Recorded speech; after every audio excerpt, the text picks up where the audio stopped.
சட்னி அரைச்சா மசாலா அரைக்க முடியல, மசாலா அரைச்சா மஞ்சள் அரைக்க முடியல, ஒவ்வொன்னுக்கும் தனி மிக்சரா வாங்க முடியும்? வேண்டாம், அல்ட்ரா சாய்ஸ் ப்ரோ இருக்கே, இந்தியாவின் அதிவேக 1000 வாட்ஸ் மிக்சர் கிரைண்டர், வினாடிகளில் கல்லையும் கரைக்கும் ஒரு சாய்ஸ் ப்ரோ போதும். இனி எதையும் அரைக்கலாம், அதை ஃபாஸ்டா அரைக்கலாம். கர்நாடக மாநிலம் உடுப்பியில் உள்ள பிரசித்தி பெற்ற ஸ்ரீ கிருஷ்ணர் மடத்தின் நிகழ்ச்சியில் கலந்து கொள்ள சென்ற பிரதமர் மோடிக்கு உற்சாக வரவேற்பு அளிக்கப்பட்டது. உடுப்பி டவுனிலிருந்து கல்சங்கா சந்திப்பு வரை மோடி ரோட் ஷோ நடத்தினார். சாலையின் இருபுறமும் நின்றிருந்த தொண்டர்களும் மக்களும் மலர்கள் தூவி ஆரவாரமாக வரவேற்றனர்.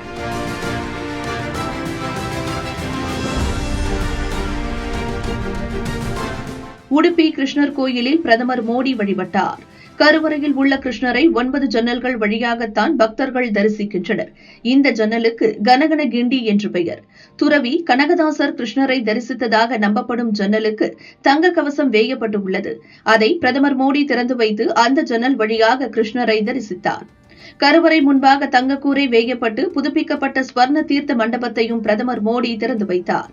அதன்பின் நடைபெற்ற பகவத்கீதை பாராயண நிகழ்ச்சியிலும் பிரதமர் மோடி பங்கேற்றார்.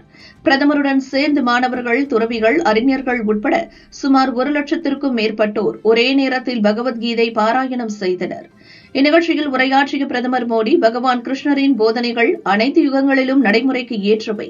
கீதையின் வார்த்தைகள் தனிநபரை மட்டுமல்ல, தேசத்தின் கொள்கையையும் வழிநடத்துகின்றன என கூறினார். நாம் மக்களின் நலனுக்காக பாடுபட வேண்டும் என கீதை சொல்கிறது. அதன்படிதான் சப்கா சாத், சப்கா விகாஸ், சர்வஜன் சுகாயா உள்ளிட்ட நமது கொள்கைகள் இருக்கின்றன. ஏழைகளுக்கு உதவும் ஆயுஷ்மான் பாரத், ஆவாஸ் யோஜனா, பெண்களுக்கு அதிகாரம் அளிக்கும் நாரி சக்தி வந்தன் அதிநியம் ஆகிய திட்டங்கள் ஸ்ரீ கிருஷ்ணரின் வசனங்களால் ஈர்க்கப்பட்டவைதான் என மோடி சுட்டிக்காட்டினார். அமைதி, உண்மையை நிலைநாட்ட அடக்குமுறையாளர்களுக்கு முடிவு கட்ட கீதை நமக்கு கற்பிக்கிறது. அதுதான் நமது பாதுகாப்பு கொள்கையின் அடிப்படை.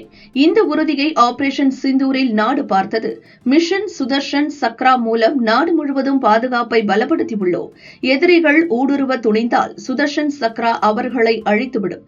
நாடு தற்சார்பு அடைய 9 விஷயங்களை மக்கள் பின்பற்ற வேண்டும்.